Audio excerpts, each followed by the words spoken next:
حرف تو میشه بارونی چشم، من راضیم اگه حتی دیر به دیر بیام. حرف همه اینه، همه جا به فکرتم، معلومه که چقدر تو رو از دلم میخوام. سلام ببین شکست بالم، سلام دوری تو ملالم، سلام نگاهی کن به حالم، سلام بارون رحمت من، سلام همه عزت من، سلام صاحب شوکت من، سلام آقا که الان رو به روتونم، من استادم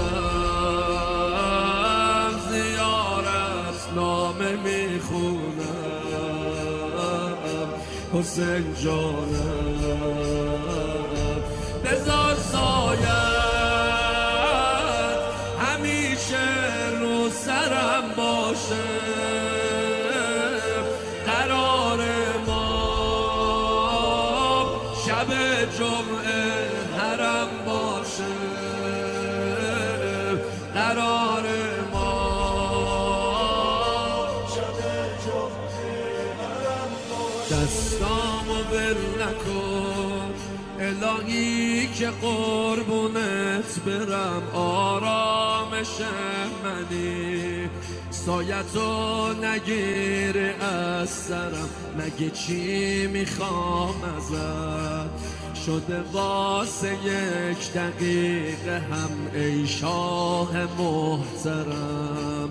منو را بده بیام حرم. سلام که حال گریه دارم، سلام میبینی بیقرارم،